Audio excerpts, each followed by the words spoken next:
Assalamualaikum warahmatullahi wabarakatuh. Perkenalkan, kami dari kelompok 1, kelas 11 Teknik 1.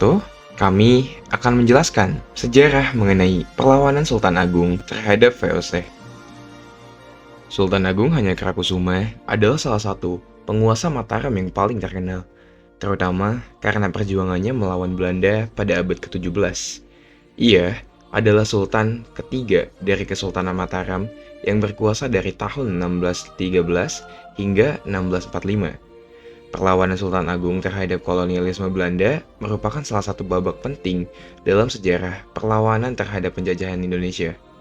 Yang pertama, latar belakang dari perlawanan Sultan Agung, yaitu pada abad ke-17, Belanda melalui VOC mulai memperkuat pengaruhnya di Indonesia, terutama setelah berhasil mendirikan pos-pos perdagangan di beberapa wilayah seperti Batavia pada tahun 1619. Kesultanan Mataram yang pada masa itu menjadi kekuatan politik terbesar di Jawa mulai merasakan ancaman dari kehadiran Belanda.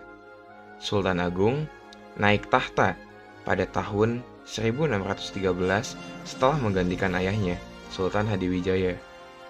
Di bawah pemerintahannya, Mataram berusaha memperluas wilayah kekuasaannya dan mempertahankan kedaulatan dari pengaruh asing termasuk Belanda.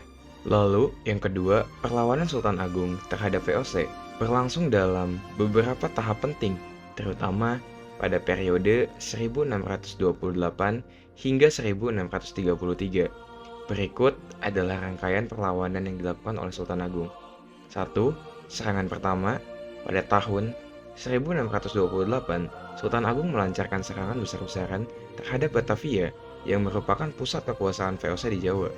Pasukan Mataram mengepung Batavia dengan tujuan untuk menghancurkan kekuasaan Belanda di daerah tersebut. Namun, serangan ini mengalami kegagalan. Batavia yang dilindungi oleh tembok kota yang kuat dan pasukan Belanda yang terlatih mampu bertahan.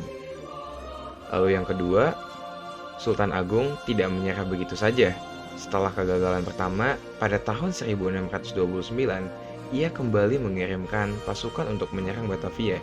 Kali ini, ia mencoba menggunakan strategi yang lebih baik dengan memanfaatkan pasukan yang lebih banyak dan memperkuat persiapan.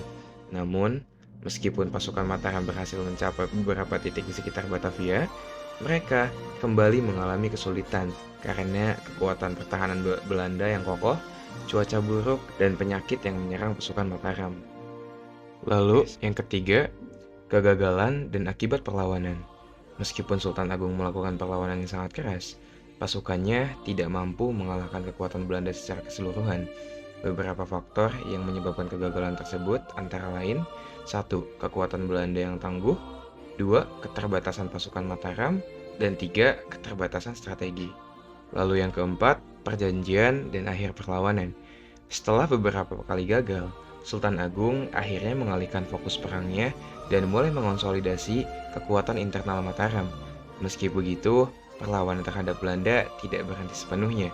Pada tahun 1641, Sultan Agung melakukan perjanjian damai dengan VOC, meskipun tetap ada ketegangan yang terus berlangsung di masa-masa berikutnya. Terakhir, yaitu kesimpulan, perlawanan Sultan Agung terhadap Belanda adalah salah satu episode penting dalam sejarah Indonesia yang menunjukkan kegigihan dan perjuangan melawan penjajahan. Meskipun perlawanan ini gagal, namun semangat dan ideologi yang dikembangkan Sultan Agung tetap menjadi bagian penting dari perjuangan kemerdekaan Indonesia di masa depan. Itu saja yang dapat kami sampaikan. Mohon maaf bila ada kesalahan. Terima kasih telah menyaksikan. Dan wassalamualaikum warahmatullahi wabarakatuh.